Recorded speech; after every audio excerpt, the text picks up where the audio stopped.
All right, let's get started on a Wednesday night here at 8:30 on the live Panther-Lair Show. I'm Chris Peak from Panther-Lair.com. Thank you for tuning in.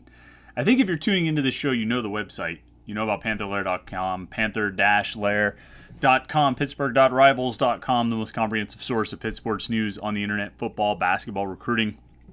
We cover all that stuff, and you know this preamble. If you listen to this show, if you watch this show, if you've checked us out before here on the live Panther-Lair Show or any of the other things that we do, you know all of that, the tagline about being comprehensive and whatnot. And I like to think we've added a new element or built up a new element with the YouTube channel here, youtube.com/Panther-Lair.com.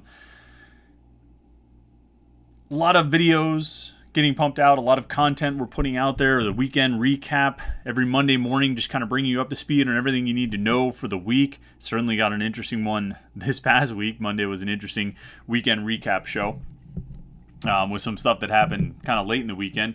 Friday, we have a conversation, a video interview with someone, Pitt related, could be player, could be coach, could be recruit, just anyone that we think is interesting. And I think we've had some pretty interesting ones so far. I think Nellie Cummings was really interesting to talk to. I think Jason Capel was really interesting to talk to. I think that one in particular, you know, as far as a guy that Pitt fans probably haven't heard from much. I know you haven't heard from much because I know we haven't interviewed him much. I interviewed him when he first got hired, and I don't, you know, and prior to the video interview that we have on our YouTube channel right now, I don't think I spoke to the guy. So, I mean, you're talking about 4 years.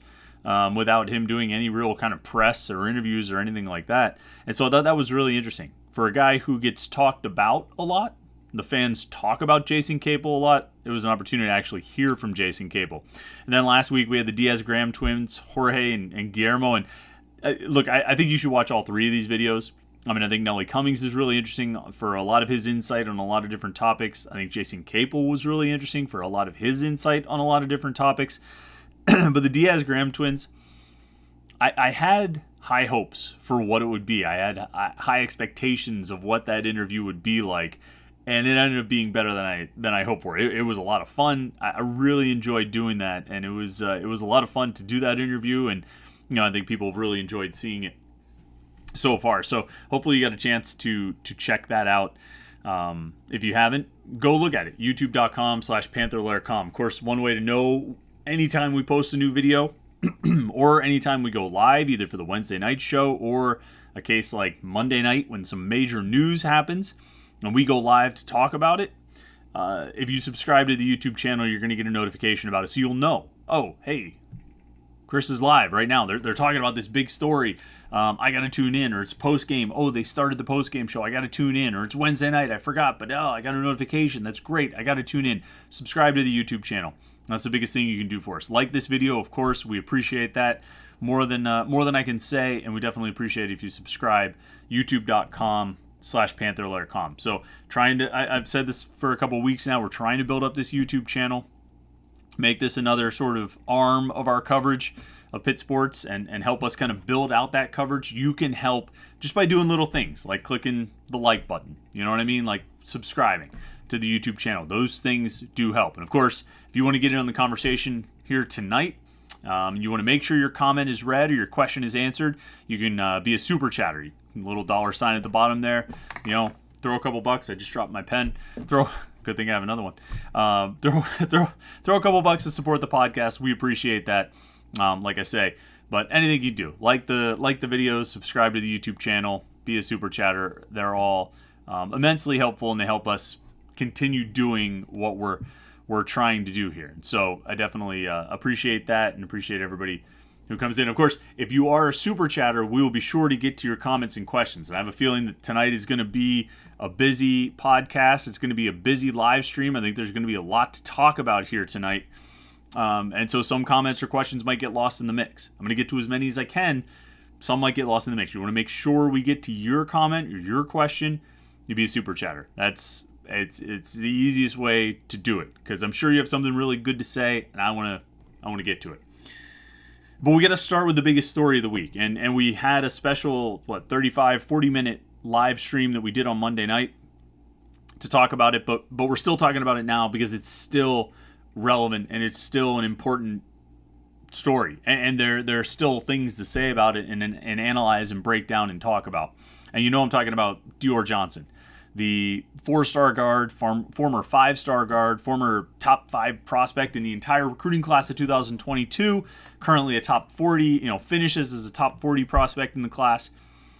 Committed to Pitt on Monday, going to be a Panther this year. He'll be a freshman in the fall, he'll play with the team, and it's one of the most talented players, coming out of high school that Jeff Capel has added to the Pitt basketball roster. And that includes Justin Champagnie, where he was coming out of high school, John Hughley, where he was coming out of high school, Xavier Johnson, where he was coming out of high school. Dior Johnson is on another level, so much so that a lot of our conversation has been about trying to find comparisons in Pitt basketball history. Whether it's DeJuan Blair or Sam Young, Steven Adams, Kem Birch, and Dante Taylor. I mean, 3 guys who were, Dante might have finished as a 4-star, but he was a 5-star at one point. I think he was a 5-star when he committed to Pitt. Steven Adams and Kem Birch were top 10, maybe top 12 at worst prospects in their classes. So Pitt has gotten, it's not entirely without precedent to get a high-rated recruit at Pitt. It's been rare, though. I mean, because we're talking about Kem Birch and Dante Taylor and Steven Adams. I mean, these are guys you got to go back to 2009, 2011, 2012, somewhere around there, to find the last ones that are really kind of comparable to this. Dior Johnson is in a class all his own, and that's within Pitt history, and that's within his recruiting class. He's a really talented guy, a highly talented guy, and I think Pitt fans were really excited on Sunday night when he announced that he had a top 3 that was Pitt, Washington State, and Mississippi State. They got even more excited, obviously, when he committed. And in the 48 hours since that time, or it's been about 52 hours or so since he announced his commitment, Pitt fans have even gotten more excited, learning more about him, finding out more about him. Maybe some of the red flags that we talked about on Monday have been, those concerns have been alleviated a little bit. That changing high schools as much as he did, a number of those changes, I think it's 10 high schools, a number of those, it's sort of understandable, justifiable almost. He commits to Syracuse, he decommits.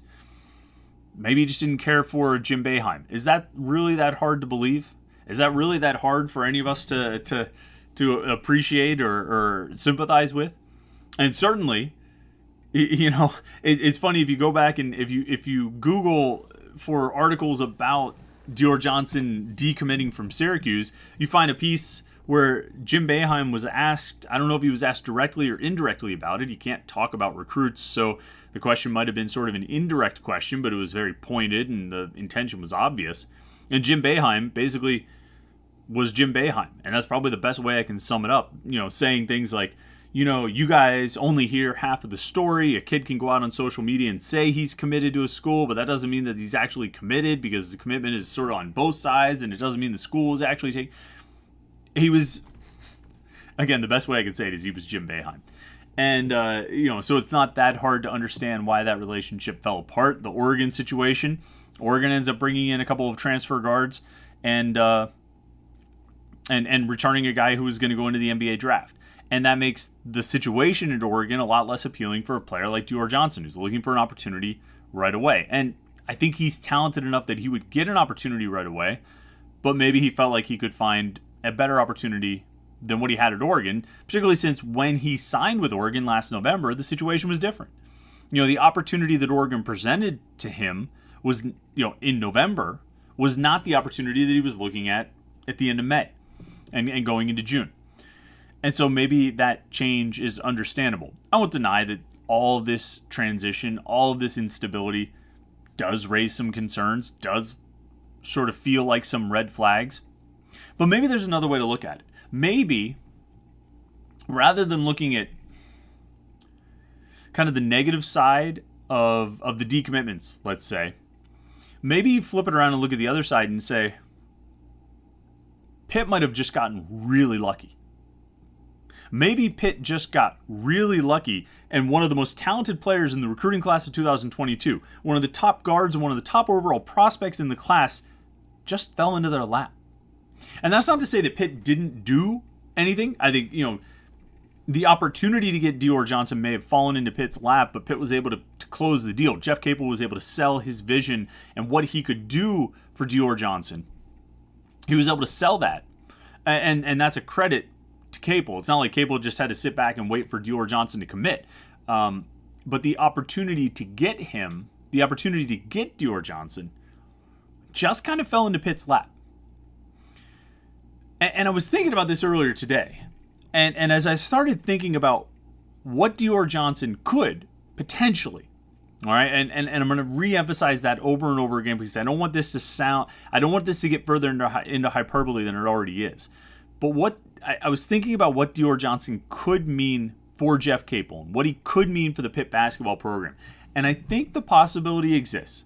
And I sort of teased this on Twitter. They had a comparison point, and Craig Meyer pointed it out. Craig Meyer got it. It was Roselle Knicks. That was my ideal, perfect comparison point for Dior Johnson. No. I was trying to think of a comparison point, and it sort of struck me that Dior Johnson has the potential to be Jeff Capel's LaShawn McCoy. And I say that from it was one of those things where after the idea popped into my head, I just started thinking about the different angles of what that could mean and the implications of making that kind of comparison, and it just sort of kept clicking.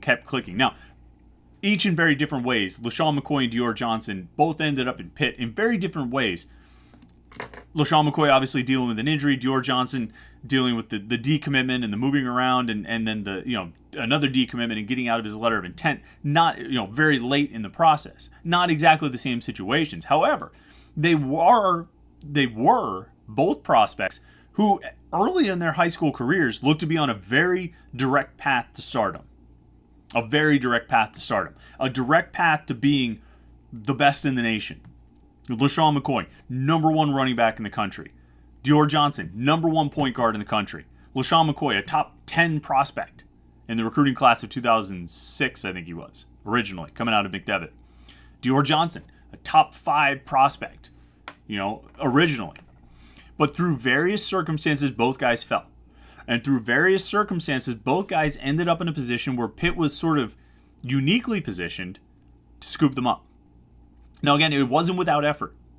Dave Wanstead, after LaShawn McCoy got hurt and had to, couldn't go to Miami and had to go to Milford Academy and do a year of post-grad purgatory, basically. Dave Wanstead had to put in the work. He had to convince LaShawn McCoy that it really was in his best interest to come to Pitt and to play for him. He had to convince LaShawn McCoy that despite the twists and turns his path had taken, that coming to Pitt, where they would be supportive, where they would care for him, they would prepare him for the next step in his life, he had to convince him that that really was the best move, that really was the best thing for him as a person and as a player. And I got to think everything I just laid out of what Dave Wanstead had to convince LaShawn McCoy is probably a lot in line with what Jeff Capel had to convince Dior Johnson. A guy who was on a very clear path and was headed toward a very clear destination. And I don't just mean Oregon, but I mean as a premier prospect and a premier college basketball player, a guy headed for superstardom. But then things go a little askew. Things don't stay on that direct path that you think they're going to. And you end up in a place where maybe you didn't expect to be. Dior Johnson didn't expect to be heading into the middle of June looking for a new college. Should have been all locked up, set to go to play at Kentucky or Arizona or someplace. Go play at Duke, go play at a blue blood, even Syracuse. Which Syracuse is not a blue blood. They don't wear blue uniforms. I mean, sometimes they do, but, well, I guess football. Does basketball ever wear those stupid blue uniforms? I have a theory that blue bloods in college basketball all wear blue. And there are very few exceptions you can really come up with. And then it becomes a matter of splitting hairs on is Louisville a blue blood? Is Michigan State a blue blood? Very few blue bloods that you can really identify in college basketball who don't wear blue. But I digress. Dior Johnson's path went awry. Where it was supposed to go straight, it veered. And he ended up in a position that he didn't expect to be in. That if you had asked him 2 years ago, 3 years ago, where are you going to be in June of 2022? He would have said, well, I'm probably going to be working out with Coach Cal.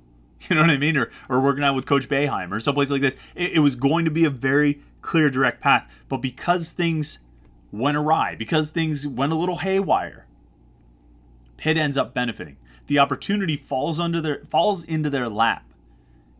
And through the hard work of the coaches, and through a head coach who was able to convince the player of not just his vision for the program, but his vision for the player and what he could do for the player, they get a guy who has the potential to be a generational talent. And I think there's a lot of parallels there. And then you take it another step where you say you've got a head coach whose hiring was widely praised, considered to be just what the program needed, considered to be, an ideal fit on so many levels, and yet the first few years didn't go so well. Dave Wanstead was 2 years into his tenure when he signed LaShawn McCoy. He had gone 5-6 and 6-6. We know what Jeff Capel's first 4 years have been. He's a little bit further into his tenure than Wanstead was, but Wanstead was at a point where he was going to start being on a very, very hot seat. And then I think there were points in 2007, LaShawn McCoy's freshman season, when he was on a very, very hot seat. But you have that parallel there. Two head coaches that the bloom was off the rose, and fans were starting to get very concerned about the state of the program and the direction of the program. And then they get this guy who is potentially going to be a generational talent, potentially going to be one of the best players the team has seen in a long time. And then the other sort of parallel, which is interesting to me, is LaShawn McCoy came in, and obviously they went 5-7 his first year. They went 9-4 in 2008. They had the 13-9 victory. They beat Cincinnati, who was a ranked opponent in 2007, which was a big win. 2008, they did everything they did. They won 9 games, which is an accomplishment. They won 9 games in the regular season, and that's with the Bowling Green loss and the Rutgers loss. That team should have won 11 games in the regular season, but I digress again. LaShawn McCoy was a huge part of that success, and arguably the piece that really put them over the top. But the reality is, Dave Wanstead was building a foundation, and LaShawn McCoy did not join a team that was bereft of talent. It had its talent issues at some points, but by that point, by 2007, by Wanstead's third year, and certainly by his fourth year, he had built up the offensive line and the defensive line were very strong. He had built up a lot of the positions where he needed to build up and get better. And LaShawn McCoy was that, as I say, sort of that generational talent who put it over the top. Now, Jeff Capel's in a different situation. He has not been afforded the luxury. He's not been capable of building a roster over the course of his first 4 years.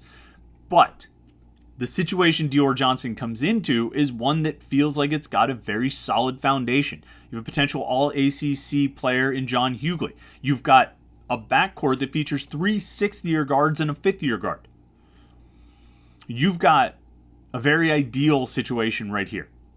That maybe the one thing that was missing is that potential generational talent. And again, I can't say the word potential enough. I can't emphasize that word enough. I mean, if I could write it on the wall behind me, I would write potential. My wife would kill me if I wrote on the wall. We have whiteboards on a little bit further down the wall, and I should write it there just so the word flashing neon lights, potential. We're not getting crazy with the hyperbole here, but we're talking about what the potential that Dior Johnson has and what he could potentially bring to this team. And when you look at all those sort of parallels, it feels like that. And when Dave Wanstead's team got over the top, there were a lot of pieces that made it happen. But LaShawn McCoy was that. It was the spark to the powder keg, so to speak. Or maybe it was the powder keg. I don't know. I'm losing my metaphor there. But Dior Johnson, I think there's a lot of pieces. I think we were all starting to feel a little more optimistic about this Pitt team before Monday. I think we were starting to feel optimistic about, all right, you're going to have Nelly Cummings and Jamarius Burton. Nike Sabandi, once he's ready to go. Greg Elliott can be a shooter from outside. You've got John Hughley, who should be better than he's ever been. I know it's become a meme on Twitter, but he is in the best shape of his life by all indications. And then Blake Hinson, maybe a little undersized at the forward position, but he's going to shoot. And that threat of shooting, and we've talked about this so many times, being able to shoot and just having the threat of a shot from that position could be enough just to draw a little bit of space for John Hughley. And that's all he's going to need this year, is just a little more space than he was afforded last season. And he wasn't afforded any space last season because there was no outside threat to draw guys off of John Hughley. And that, is what Blake Hinson could potentially bring. And so I think Maybe we had just talked ourselves into it, but I had certainly talked myself into the possibility that this team could be pretty solid, and maybe at points good, and maybe not so prone to some of the lapses and breakdowns that sunk this team of guys trying to play outside of their roles, guys not understanding what they're supposed to do, or maybe understanding and just saying, I don't care, I'm going to do what I want to do rather than what the team needs me to do. That maybe this team, with its construction and its chemistry and the way it's built, could avoid some of that. And I think we were talking ourselves into this team potentially taking a step forward because of the roster construction and the players they've added this offseason. And then they bring in potential generational talent, Dior Johnson. And you think, okay, now, 1, 2, 3, now you're playing with the big boys, right? And it just got really, really interesting. And I think, we had those red flag concerns on Monday. We talked about that, and I think some Pitt fans are still dealing with it. I do feel like we've been able to get over some of that with what Dior Johnson's been saying publicly, what he's been telling the coaches privately, what's kind of been dug up about his background and his history and kind of how he got to the point that he's in, and his, at least what he's told the coaches of his commitment to being part of the team and playing a role. And I think that has made, like I said, I think it's only increased the hype for what he might be able to do for this team and with this team. And we talked a lot on Monday night about how he could fit in and what the roster will look like and what the lineup might look like with Dior Johnson on the court. If him and Nelly Cummings can play together with Jamarius Burton and where Nike Sabandi fits in and Hinson and Hughley and Jorge Diaz-Graham and Greg Elliott coming in. There's some ways to make this work. And there's some ways to make it pretty interesting, I think, and potentially pretty good. All right, I want to get to comments and questions. I know a lot of people have been on board here, and I appreciate everybody who's chiming in. Let me see here. Let's start off. Talk is Pitt says, I wonder who the new transfer is for the football program. Quickly changing gears there, Talk is Pitt. That was the first comment posted, so I might not have even gotten started talking about Dior Johnson just yet. Pat Narduzzi did his Pitt is it tweet early on Wednesday, I guess. Wednesday morning, I think it was. Or maybe the afternoon, I forget exactly. No year indication. They'll use their hashtags to tell the year, and there's none of that. It indicates a transfer. Look, I mean, I'll say our guess. Our educated guess, our most likely bet is Sibo Flemister, the running back from Notre Dame. He visited last week. He visited last week or 2 weeks ago. It's all blurring together, to be honest. But he visited at the same time as Derek Kyler, the quarterback from Dartmouth, who has since committed to Pitt. And, we've never gotten any indication that Sibo Flemister took any visits beyond Pitt, that was his only visit as far as we've been able to tell. I've gotten no response from him. Reached out to him a few times today to see if he would confirm that he had committed. But that's my expectation. He's a guy who averaged about 4.3 yards per carry over the course of 110 or so rushing attempts at Notre Dame. Not a terribly productive career, but if it's him, if that's who's joining the Pitt football team for this season, he provides depth. And it's a situation where they had 2 open scholarship spots. Talented player, a player they felt like could help them out in some role, whether it's depth or more. And so, you don't get to roll those scholarship spots over to next year if you don't use them. So you might as well use them. But that's our guess. We'll see what comes out on that. Who knows? Maybe by the time you listen to this podcast or watch this video on Thursday or Friday, maybe there'll be more news. Maybe that'll be confirmed. We'll see what comes out.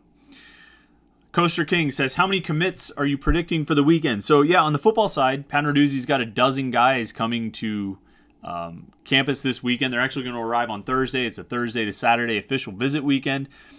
Out of those 12, how many commitments do I expect?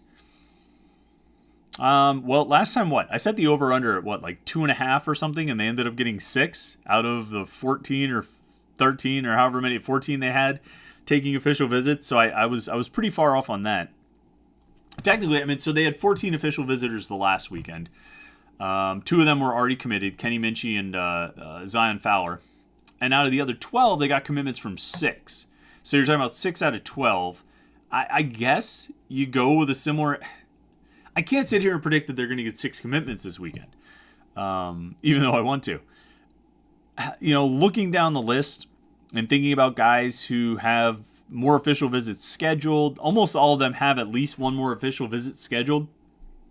A couple have 2. I just talked to a guy who has an official visit to another school scheduled for like the end of July. The dead period ends in like the next to last week of July, and he's got an official visit scheduled for then. Looking at this list of 12, I would probably set the over-under for commits at 3.5. Let's go with 3.5. I'll probably end up being wrong about that drastically, I'm sure, but 3.5 is what I would set. So we'll see how that ends up happening. TRR says, lots of quarterbacks visiting Pitt, but I forgot about the local kid, Brad Birch. Is he still in the picture? He's getting his opportunities. I don't think Pitt's going to offer him a scholarship. He hasn't been. They've had 3 prospect camps so far, and he hasn't been at any of them. I don't even know if he came to one of Pitt's prospect camps last year. So he might have been at one.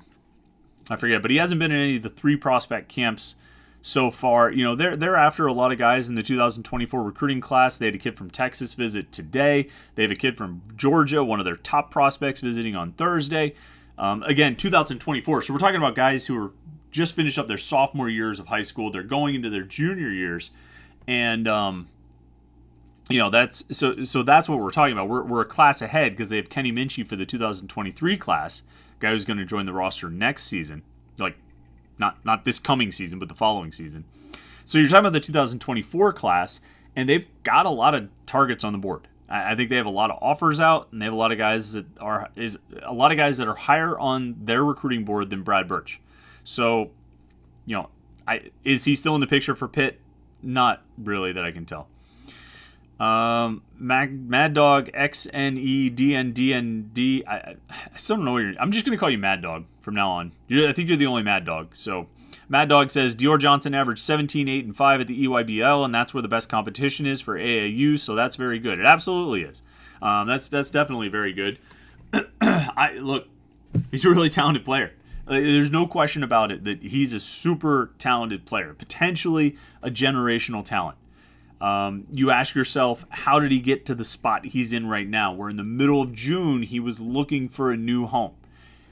And, I think you can answer some of that. I think you can answer that question. I think there are a few different answers to that question. But if you answer them to your satisfaction, then you say, he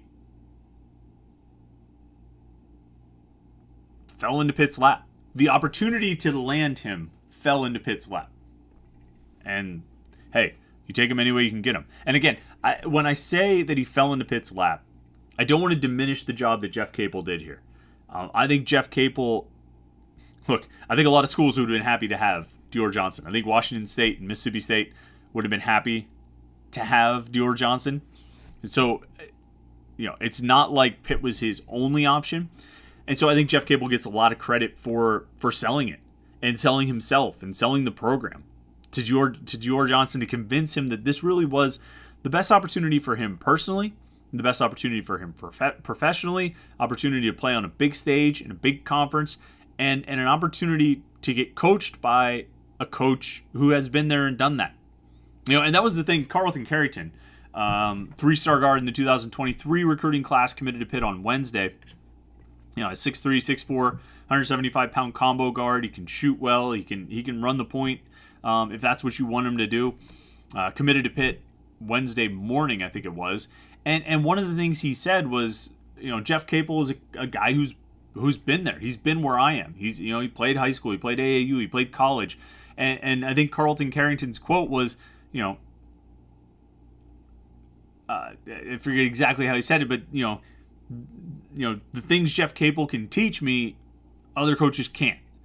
And I think, Carlton Carrington was obviously sold on that idea. And I think Dior Johnson was too. That not only is Pitt a place he can go for a year before he tries to go to the NBA, but Pitt's a place he can go and actually get better. Pitt's a place he can go and get coached by a good coach who can help him get prepared for the next level.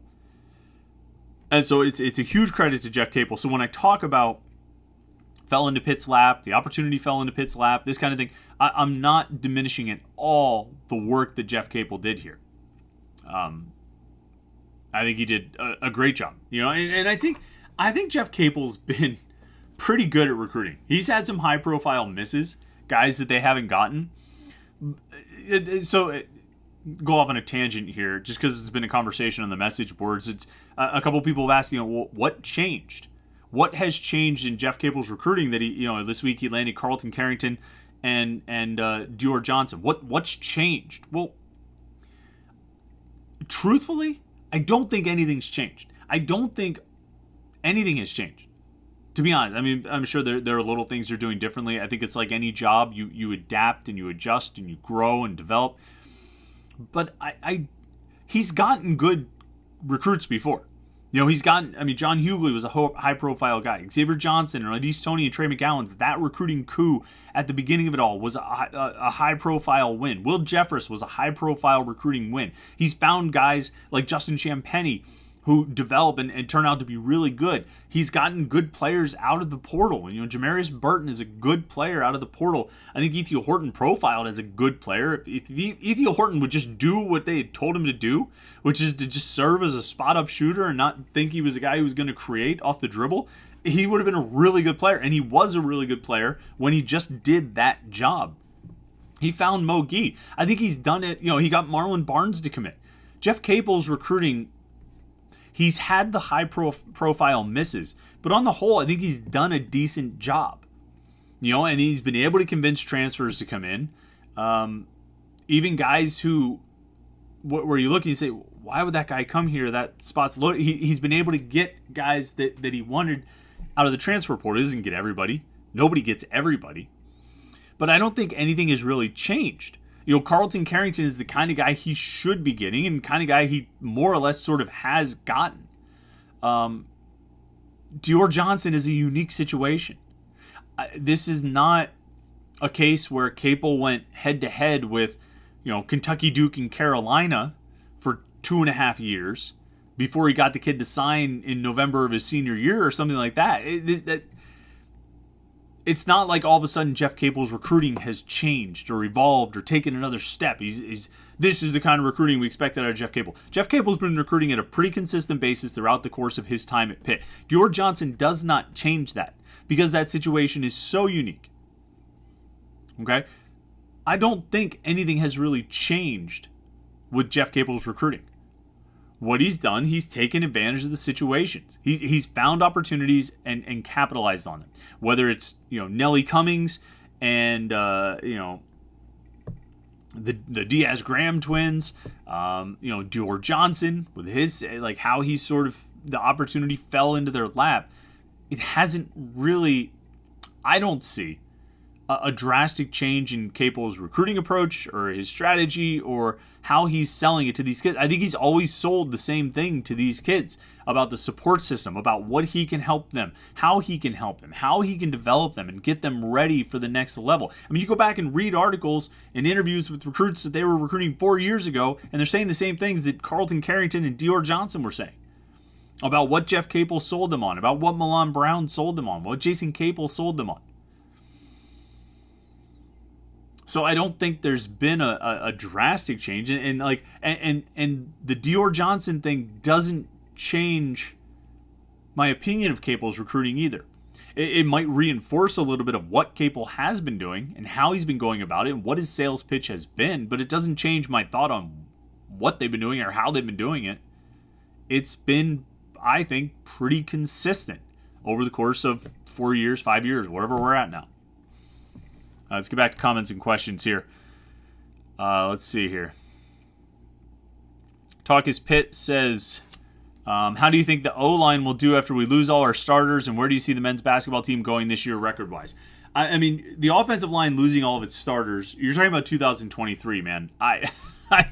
I am still trying to figure out what the rotation and lineup is going to be for the Pitt basketball team this season, which actually starts in 6 months, as opposed to the 2023 football season that starts in, do the math, 14 months. I think they're going to have, I think you're going to have some veteran guys back. I think guys like Gonsalves and Jake Cradle will be back. I think some of the younger guys will be ready to play. A Branson Taylor, maybe a Ryan Bear. And then there's the transfer portal. And that's always going to be an option that's there. And if Pitt has another really successful season this year, if their offense is really good again this year, you should be able to get a good tackle or a good guard or a good center or whatever you need to fill in the pieces that you don't have on the roster, that you don't feel confident about just quite yet on the roster. But I have not even begun to think about that. That's my off the top of the head answer, because my brain is so full of Pitt basketball getting 2 commitments and an official visit weekend coming up, and the prospect camps that we've watched over the last 2 weeks, plus the official visit weekend 2 weeks ago, plus another official visit weekend coming up next week. June is the best month of the year. It might be the longest month of the year, but I'm glad that it feels long because there's always stuff going on. It's a fun month, and it's been a fun month. And Pitt's gotten a lot of good news, which always makes it more fun to go on the message boards when people are in a good mood. But yeah, I have to say, wait till we get to July when there's nothing going on, and we'll talk about the offensive line for 2023 then. As far as Pitt's record this coming season, I don't know what it's going to be. I have no idea. Here's what I keep coming back to. All right. You have to win more than you lose. And that's setting the bar really low. That's, not exactly throwing down the gauntlet here. It's just win more than you lose. Have a winning record for the first time in 7 years. 6 years, however you want to count it. Win more than you lose. It'd be great if you're on the bubble for the NIT. It'd be great if you make the NIT. It'd be great if you're on the bubble for the NCAA tournament. It'd be, we'll build a statue if you make the NCAA tournament. Win more than you lose. Play toward a winning record the whole season. You're going to be, if you play toward a winning record the whole season, you're going to be in the NIT talk. And depending on the kinds of wins that you get and how you play, maybe how you finish the season or what your overall record ends up being, you might be in the NIT. It's a very realistic possibility. I think it's a very realistic possibility because I think this team should be able to finish with a winning record. And if they do that, they're going to be in the conversation for the NIT. And if you're in the conversation for the NIT, you got a chance to make the NIT. So shoot for that. Win more than you lose.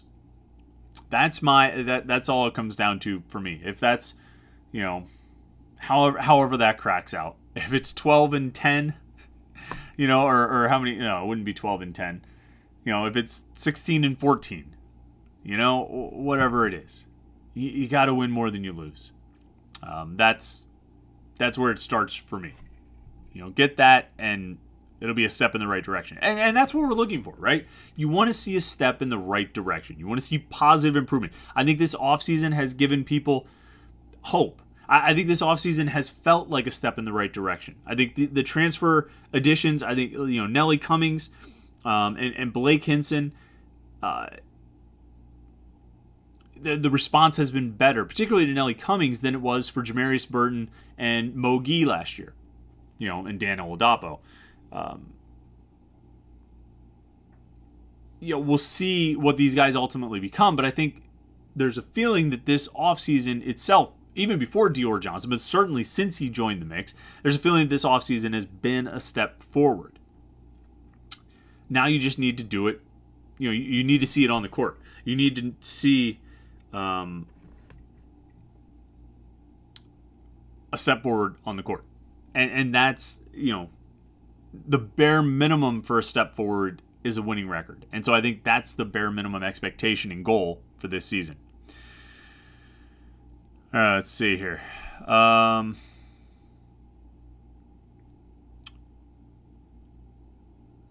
George Dunseith Apologize if I mispronounced that. George says, as always, thank you for the data in a timely manner. Busy June again, much appreciated. General So's Chicken says, is Steven Adams the greatest Pitt basketball player of all time because he has the best NBA career? No. The answer is no. It's for the same reason that Pitt shouldn't retire Curtis Martin's jersey.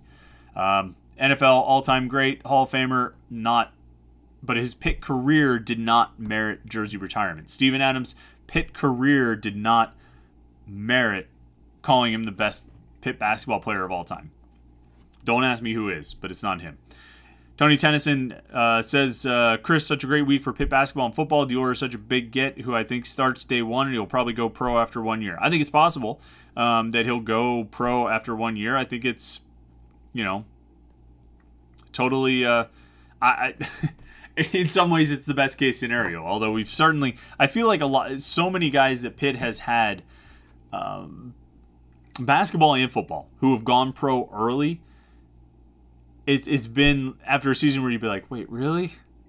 No, I think you should be here another year. And that goes for guys like a Greg Lee or a Quadri Henderson or Paris Ford who go undrafted. It goes for guys like Dion Lewis and LaShawn McCoy and Larry Fitzgerald who go after just 2 years. It goes for Steven Adams when you're like, you were only here a year. You could have done so much more here, or DeJuan Blair. Although I think everyone understood DeJuan Blair. First of all, it felt like there wasn't much more DeJuan Blair could have done for Pitt. I mean, he played his heart out.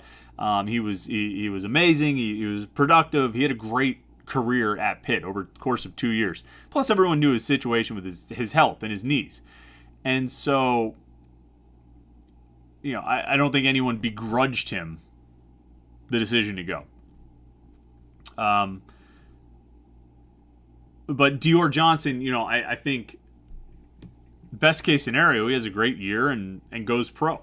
I do think he starts. I mean, as far as the starting rotation, what Anthony was referring to, I mean, I think he starts. I think you start 3 guards with Dior Johnson, Nelly Cummings, and Jamarius Burton. You have Blake Hinson at forward and John Hughley at center. I think that's your starting 5 for the first game. If that's your starting 5 for the last game, I don't know.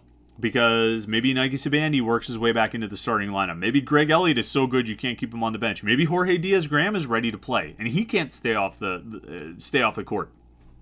Maybe Dior Johnson is better coming off the bench. I think there are a lot of variables, a lot of different ways it can go. I think in the first game it's going to be Johnson, Cummings, Burton, Hinson, and Hughley, and I think it should be. I think that's probably going to be their best lineup. Is my expectation, but we'll see how guys go and how they develop. George Dunseth and Byron Fleck, both super chatters. We appreciate you guys. Thanks for coming through with that. Josh Newark says, I honestly wouldn't classify changing schools multiple times as a huge red flag unless he was getting into discipline problems. And my guess is Jeff Capel would know this issue. Yeah, so that's the thing as we talk about Dior Johnson and his changing schools, going to different high schools, committing and decommitting and all this stuff. Ultimately, we don't know everything behind it. We don't have access to the resources to find out the full story behind all those situations. Jeff Capel does. Jeff Capel can go, obviously, talk to Dior Johnson, but he can talk to parents, coaches, administrators, principals, teachers, all these trainers, mentors, anyone who's been around this kid over the last 4 years and say, hey, what happened here? Why do you leave this school? Why do you leave that school? What's he doing here? What's he doing there? And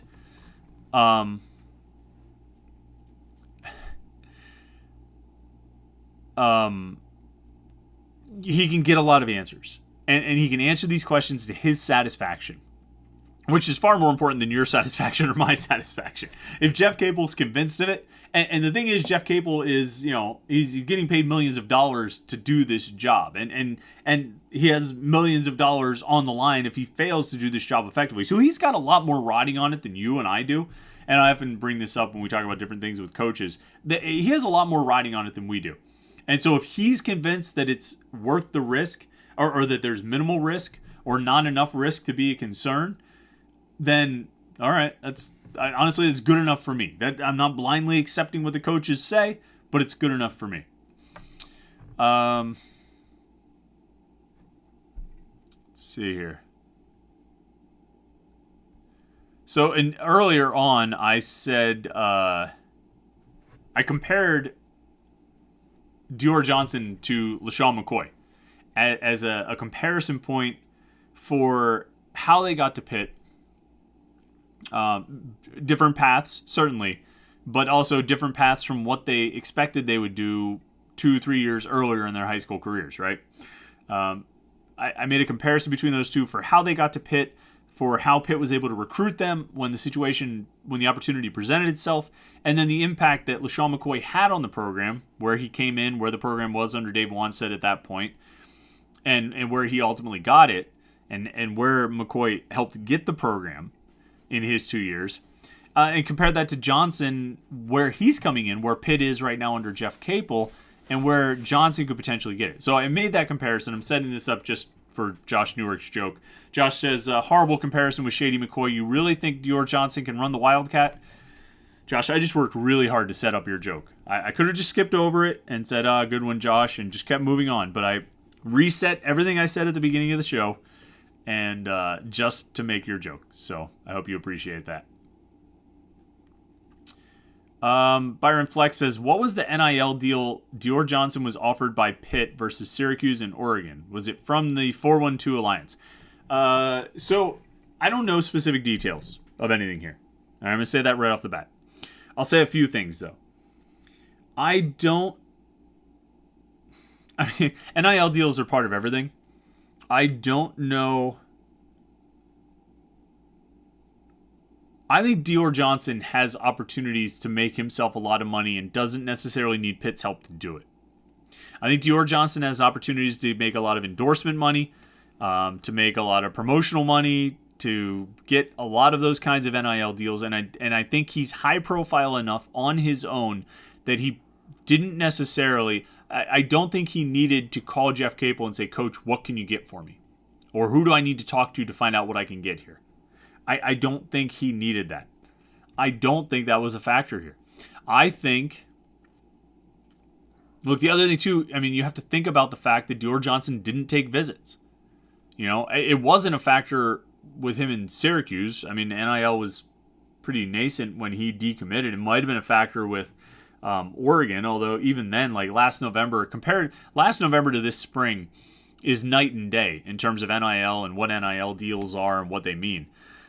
So who even knows what was going on at that point when he signed with Oregon? But I don't think he needed an NIL deal from Pitt. I think he was going to get plenty of NIL. I think he's going to get plenty of NIL money on his own without even I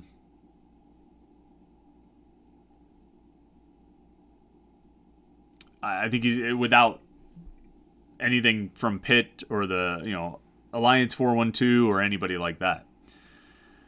Let's see here. Let's scroll down. Josh Newark has an interesting question. Journalism question. You and others had stories written within seconds of the basketball commitment this morning. Do recruits tell reporters in advance of their decision, or do you write up stories and just scrap them if the kid doesn't end committing? Well, it's an interesting question. There are times when you know ahead of time where a kid is going to commit, and so you have the article written and ready to go. There are times when you're able to do an interview with the recruit. There are times when you're able to do an interview with the recruit before he announces his commitment with sort of the understanding that you're going to embargo that information in that article until he makes the announcement. And, I think that's probably what you're referring to, what you see. It wouldn't be just writing up stories and scrapping them if he doesn't end up committing, because usually those stories have quotes in them. So like the article we ran an article on Carlton Carrington. It published the moment he said the word Pitt or held up a Pitt shirt, I forget, and it had quotes from him about committing to Pitt. You can do the math on that. And so that just kind of comes into, not to go too far beyond the curtain here because I don't think it's really all that interesting, but with an understanding that you're going to embargo the information, you can often get some of this stuff done ahead of time. Let's see here. Brock Madonic says, sorry if someone already asked this. Who are some guys coming this weekend for visits you are circling as targets to watch to commit this weekend? The reality is, anybody is possible. But there are a few guys, I'm kind of looking at. I think Montravius Lloyd is a guy we haven't talked about as much, a running back. I think he's from like St. Petersburg or that area, Gulf Coast, Tampa area. He's probably one to keep an eye on. I think Braylon Lovelace, a linebacker from Leechburg, who got an offer at the prospect camp, actually. Could be a candidate, depending on how they feel, maybe about some of their other linebacker options. I tell you, the guy that would really like to get, I think, is Jordan Bass. We list him as a safety in the Rivals database. He's getting recruited as an outside linebacker, like that star linebacker position, just a hybrid outside linebacker, strong safety spot. That would be a huge one for Pitt. He's basically looking at Pitt and Virginia Tech. This is his second official visit in June. He visited Virginia Tech last weekend, and he's at Pitt this weekend. He'll be here Thursday to Saturday. And then those are the only official visits he has scheduled. And while I think he has said that he intends to look at some others, I think it's going to come down to Pitt and Virginia Tech. So, obviously that's a huge recruiting battle for Pitt to try and win. He's a priority recruit for them. He's one they really want to land. Probably right near or at the top of the linebacker board for Pitt. And I think that would be a huge one to get. I don't know if he's going to commit this weekend, but it'd be a huge one to get. Most of these guys have other visits scheduled. So it's just a matter. But that was the case also 2 weeks ago with the first official visit weekend, where a bunch of guys had other visits scheduled and they ended up committing. Rasheem Biles, who I think projects as a safety, maybe a linebacker out of Pickerton Central in Ohio. He's a possibility. He visited in the spring. He's coming back for an official visit. I don't think he has any other official visits. He might have one scheduled to West Virginia next week. But that would be one that they would try to get, try and start filling in those linebacker spots in this class. I think Bass and Biles will be two they would love to pull in. So we'll see. We'll see how the weekend develops here, starting on Thursday, heading into Saturday. Scroll down here. Brock Madonic says, here, RJ Seaman 38. Actually, we'll get to you because you're a super chatter. We appreciate that. It says, given Jeff Capel's career as a head coach, should we be worried that there is some unscrupulous activity involved? $signs. You can worry about whatever you want. Personally, I don't think that's the case. Personally, I also don't care. I really don't care. If you're a college sports fan right now, do you really give a damn if anybody's cheating? Or do you just sort of feel like everybody is cheating? And the NCAA has taken steps, or maybe the NCAA hasn't taken steps, but ruling parties have taken steps to just sort of legalize some elements of the cheating. And what is it to you if there was unscrupulous activity involved? I don't think that there was. My personal opinion is that there wasn't. But what? Well, who cares? Honestly, who cares? I think you can be bitter when other schools get guys because you might think there might be unscrupulous activity, but ultimately, who cares? It's college sports. When has there not been unscrupulous activity in college sports?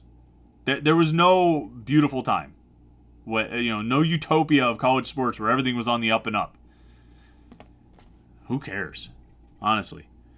All right. Brock Madonic says, what is your outlook on Fede Federico, Cassius McNeely, and Will Jeffress? I believe these three are getting overlooked with the other additions, especially McNeely and Jeffress. McNeely and Jeffress, both former top 100 guys. I hope they figure it out.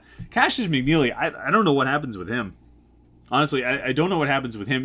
When it was Nelly Cummings and Jamarius Burton and Nike Sabandi and Greg Elliott, and those were kind of your four guards, McNeely could fit in there somewhere playing off the ball. And maybe he still could. If you consider that Dior Johnson and Nelly Cummings are both kind of point guards, those guys will play together. But I think those guys could also, end up sort of replacing each other at different points. You could split them up. And if you do that, you're going to probably have Burton out there, maybe Sabandi, but maybe McNeely fits into one of those spots. Although I think Greg Elliott's a guy who's going to play a lot too. So McNeely's a guy who's really interesting to me. I don't know what happens with him. Will Jeffress, I think, is going to be battling with Jorge Diaz-Graham for minutes at the 4 behind Blake Hinson. I don't know if they'll go back to trying Will Jeffers at the 3 more often or just stick with him at the 4. It might be his best spot at the 4. If he can get a little bit of consistency in his shot, and be, Jeff Capel last year described him as a 3 and D. To be that kind of guy who can hit some threes and play defense. If he can get a little bit of consistency in his shot, at some point, I still believe, and maybe I'm one of the few people still holding on to this thought, but at some point, I still believe Will Jeffers is the light bulb's going to click on for him. At some point, I think it will. And maybe it'll be like 3 years from now and it'll be a super senior or something like that. But at some point, I just believe the light will click on for Will Jeffers. And maybe it'll be this year. And he'll get a little bit of consistency in his shot and get some defense. I don't know. I don't know. But I'd like to see it happen for him because I think he's a good player. And I think he's got good potential. But we just got to see it come together. All-around Pittsburgh fan says, Chris, I feel like we have a parasocial relationship, but I love the work you do. I don't know what that means. I don't know what a parasocial relationship means, but I'm reading as many as I can, so I'll say it. Vincent Calfo says, while I hope Daniel Carter gets more carries, how is he as a blocker and a pass catcher? Could be used as a fullback the way Gavin Bartholomew was in the unbalanced line formation. Yeah, I mean, as a blocker, Daniel Carter, if you recall, the touchdown pass to Jordan Addison that won the Coastal Division, that beat Virginia in that game, the pass that was intercepted. It was in the defender's hands, and Jordan Addison took it away from him. Do you remember that play? Kenny Pickett was rolling out to his right. Daniel Carter threw a huge block to give Pickett time to make that throw. He's a good blocker. He's a good player. I think, like, if it's me, all right, I mean, and you guys know this. I mean, if you've listened to the podcast before you've watched these videos, I'm all about Izzy, right? Izzy Abanikanda, I think is the man. If it's me, I'm lining him up at tailback as much as I can. I'm giving him the ball as much as I can. He's my number one back. And I'm getting Rodney Hammond the ball a ton too. And I'm getting Vincent Davis in those situations that make the most sense for him. And then somewhere in there, I'm fitting in Daniel Carter, either as an H-back, either as a fullback, occasionally as a tailback, maybe in a bigger set. I'm getting him the ball. I'm getting him involved in the offense, but I still have my priorities at running back. So, I'm going to rely on Frank Signetti's creativity and his approach and how he kind of designs the offense and what he does with Daniel Carter. I don't know what the answer is on that, but that's what I'm doing. If it's me, I'm riding with Izzy and sort everybody else out however we can. ELSMOG57 says, is Bub Means starting this year? Who's the starting 3 receivers? And Ryan Roseweir points out Bub Means needs a waiver to be eligible this season. I think a lot of people think it's going to happen, but you never really know with that stuff. Yeah, Bub Means does need he needs a waiver since this is his second transfer, even though he already sat out once for transferring when he transferred out of Tennessee.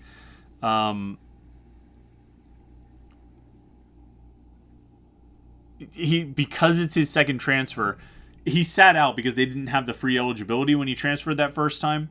But still, because this is his second transfer, he's going to need a waiver in order to be eligible to play right away.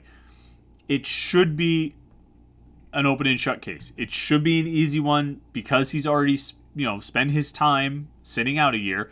He should be able to get that free transfer, but it's the NCAA and you just never know. If he does get it, who are the starting receivers? I think if you start 2 receivers, it's Konate Mumfield and Jared Wayne.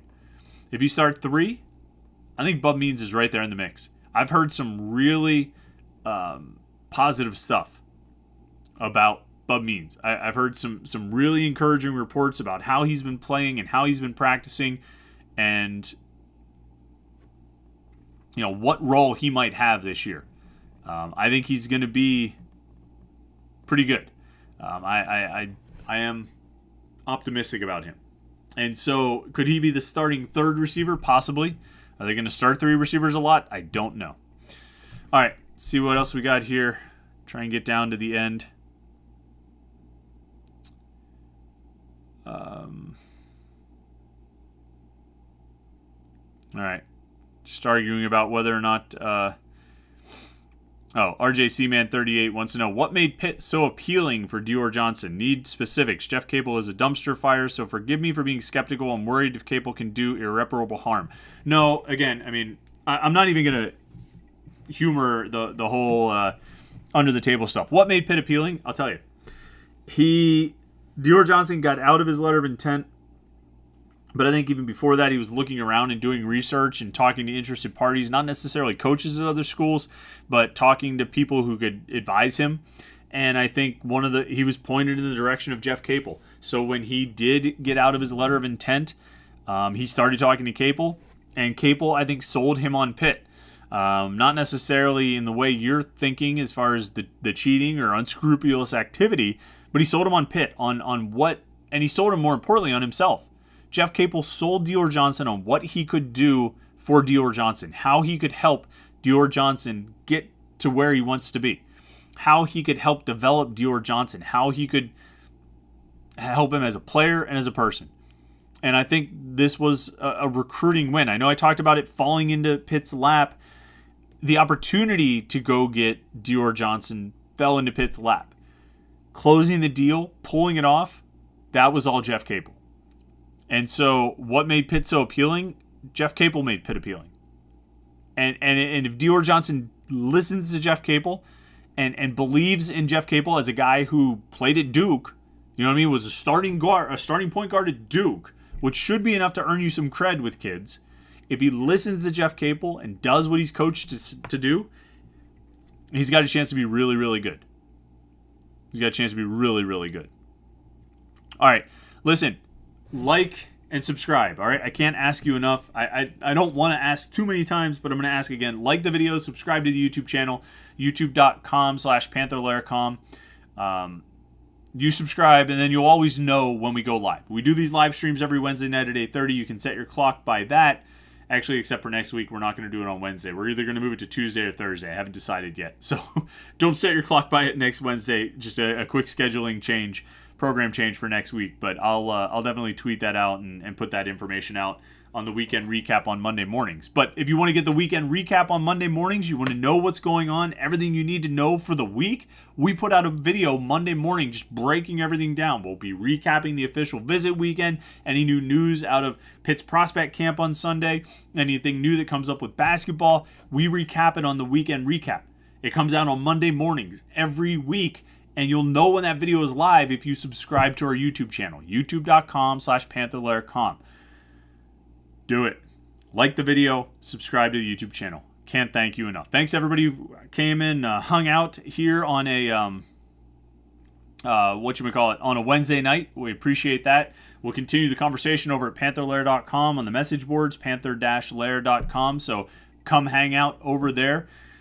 Thanks for checking it out. Thanks for listening in. Thanks for joining us on a Wednesday night. Thanks for listening to it later in the week. You have a great rest of the week. It's going to be an exciting weekend here with official visits, and we'll see what else Jeff Capel might have up his sleeve. So stay tuned to Panther-Lair.com. Follow on Twitter at Panther-Lair, and we will, have a great rest of the week. All right, and a great weekend. We'll talk to you on Monday morning with the weekend recap.